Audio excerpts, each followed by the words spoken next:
ஸ்ரீ காளிமாதா ஜோதிடம் உலக புகழ்பெற்ற ஜோதிடர் பண்டித் மகாராஜா. காதல், கல்யாணம், உத்தியோகம், வியாபாரம், கல்வி, குழந்தை பாக்கியம் மற்றும் மந்திர சூனிய பிரச்சனைகளுக்கு நிரந்தர தீர்வு. வணக்கம். மீண்டும் மற்றும் ஒரு ராஜ்யம் நிகழ்ச்சியினூடாக சந்தித்திருக்கின்றோம்.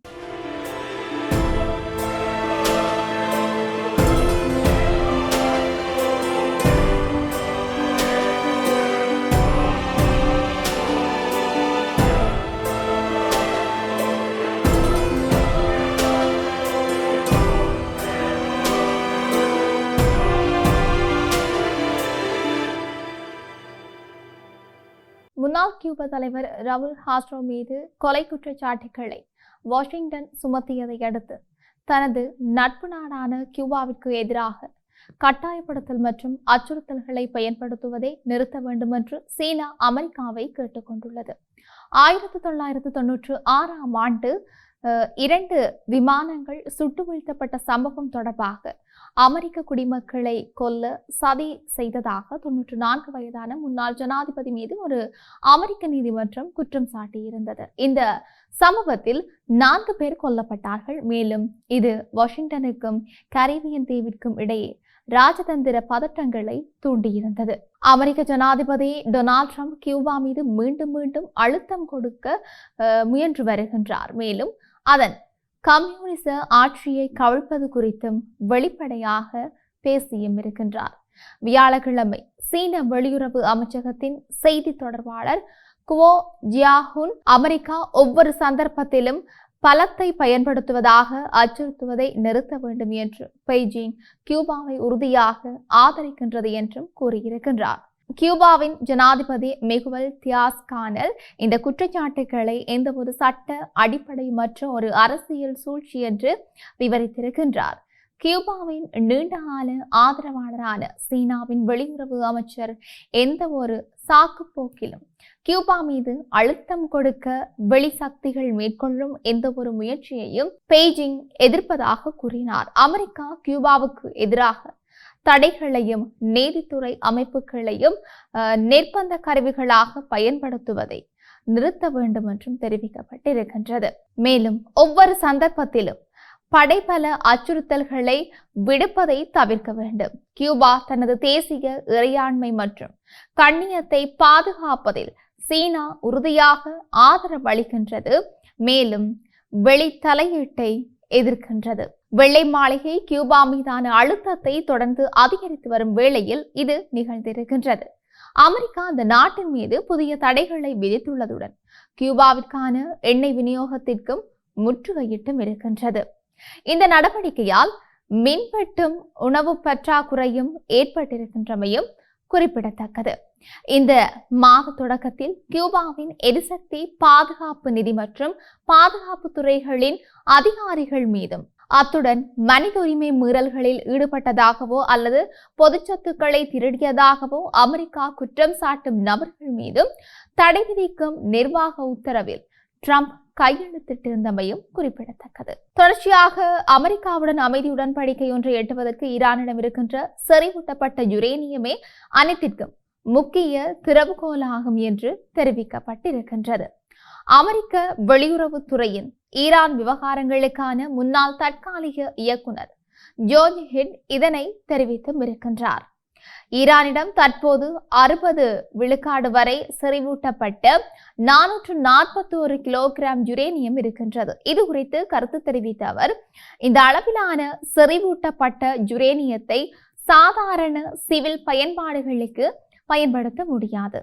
இது இராணுவ தேவைகளுக்கு மட்டுமே உகந்தது.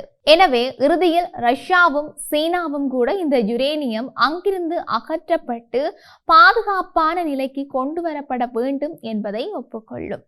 இந்த வாரம் பெய்ஜிங்கில் நடைபெற்ற பேச்சுவார்த்தையின் போது சீன ஜனாதிபதி ஷி ஜின்பிங் மற்றும் ரஷ்ய ஜனாதிபதி விளாடிமிர் புடின் ஆகியோர் ஈரானின் யுரேனியத்தை பாதுகாப்பது மற்றும் அதனை சேமித்து வைப்பது குறித்து விவாதித்திருக்கலாம். இந்த பிரத்யேக பிரச்சனை குறித்து பெய்ஜிங்கில் சில ரகசிய கலந்துரையாடல்கள் நடந்திருக்க வாய்ப்பு இருக்கின்றது. ஒருவேளை அவர்கள் ஈரானியர்களுடன் இது பற்றி பேசியிருக்கலாம். அதன் முடிவுகளை நாம் விரைவில் காணக்கூடும் என்றும் தெரிவித்திருக்கின்றார். தொடர்ச்சியாக ஈரானில் இருக்கின்ற செறிவூட்டப்பட்ட யுரேனியத்தை எந்த நாட்டிற்கும் அனுப்பக்கூடாது என்று அந்த நாட்டின் உச்ச தலைவர் முஸ்தபா கமேனி நேரடி உத்தரவு பிறப்பித்திருக்கின்றமை இங்கு குறிப்பிடத்தக்க விடயமாக இருக்கின்றது. அமைதி ஒப்பந்தம் ஏற்பட வேண்டுமானால் ஈரான் தன்னுடைய யுரேனியத்தை முழுமையாக வெளியேற்ற வேண்டும் என்று அமெரிக்க ஜனாதிபதி டொனால்ட் ட்ரம்பும் இஸ்ரேலும் நிபந்தனை விதித்திருந்தனர். இருப்பினும் 1 கிராம் யுரேனியமும் வெளிநாடு செல்லாது என்ற ஈரானின் புதிய நிலைப்பாடு அமெரிக்கா இஸ்ரேல் கூட்டணிக்கு நேரடி சவாலாக மாறியும் இருக்கின்றது. இது நடுவராக செயல்பட்ட பாகிஸ்தானுக்கும் அதிர்ச்சியை தந்திருக்கின்றமை குறிப்பிடத்தக்கது. இதையடுத்து மத்திய கிழக்கில் பதற்றம் அதிகரித்த நிலையில் சர்வதேச சந்தையில் கச்சா எண்ணெய் விலை மீண்டும் பேரலுக்கு $100 தாண்டி இருக்கின்றது.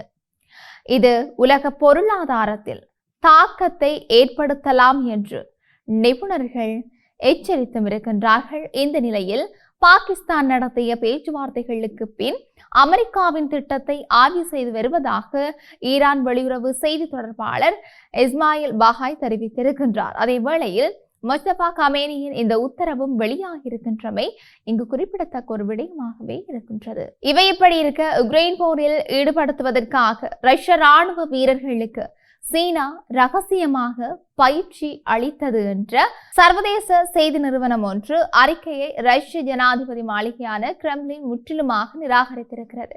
கடந்த 2025 ஜூலை மாதம் ரஷ்யா மற்றும் சீனா இடையே கையெழுத்தான இருதரப்பு ஒப்பந்தத்தின்படி சுமார் 200 ரஷ்ய வீரர்கள் பெய்ஜிங்கில் மற்றும் நான்ஜிங் ஆகிய சீன நகரங்களில் இருக்கின்ற இராணுவ மையங்களில் ரகசிய பயிற்சி பெற்றதாகவும் அவர்களில் சிலர் உக்ரைன் போர்க்களத்தில் சண்டையிட்டு வருவதாகவும் குறிப்பிட்ட அந்த செய்தி நிறுவனம் செய்தி வெளியிட்டிருந்தது. மேலும் இதே ஒப்பந்தத்தின் கீழ் 100கணக்கான சீன வீரர்களும் ரஷ்யாவில் பயிற்சி வர இருக்கிறதாக அந்த அறிக்கையில் குறிப்பிடப்பட்டும் இருந்தது. வியாழக்கிழமை நடைபெற்ற செய்தியாளர்கள் சந்திப்பில் செய்தி குறித்து கேள்வி எழுப்பப்பட்ட போது கிரெம்ளின் செய்தி தொடர்பாளர் டிமிட்ரி பெஸ்கோவ் இதனை முற்றிலுமாக மறுத்தும் இருக்கின்றார். இது குறித்து அவர் பேசியதாவது, ஐரோப்பா மற்றும் அமெரிக்காவில் இருக்கின்ற செய்தி நிறுவனங்களால் இதுபோன்ற ஏராளமான பொய் தகவல்கள் தொடர்ந்து பரப்பப்பட்டு வருகின்றன. நாம் எதிர்கொள்ளும் முக்கிய பிரச்சனைகளில் இதுவும் ஒன்று. எனவே இத்தகைய ஆதாரமற்ற வதந்திகளை மக்கள் முற்றிலும் புறக்கணிக்க வேண்டும் என்று தெரிவித்தார். உக்ரைன் விவகாரத்தில் தான் நடுநிலை வகிப்பதாகவும் இரு நாடுகளுக்கும் இடையே அமைதியை ஏற்படுத்த ஒரு தூதராக செயல்பட விரும்புவதாகவும் சீனா தொடர்ந்து கூறி வருகின்றது. இந்த சூழலில் சீன ஜனாதிபதி ஷி ஜின்பிங் மற்றும் ரஷ்ய ஜனாதிபதி விளாடிமிர் புடின் ஆகியோர் இந்த வாரம் சீனாவில் சந்தித்து பேசி வரும் வேளையில் ராய்ட்டர்ஸ் நிறுவனத்தின் இந்த அறிக்கை வெளியாகி சர்வதேச அரங்கில் பெரும் பரபரப்பை ஏற்படுத்தியும் இருக்கின்றது. இப்படி இருக்க உலகளவிய ரீதியில் இன்னும் என்னெல்லாம் நடக்கப் போகின்றது என்று நாங்களும் பொறுத்திருந்து பார்க்கலாம். மீண்டும் மற்றொரு பதிவினூடாக சந்திக்கலாம். வணக்கம்.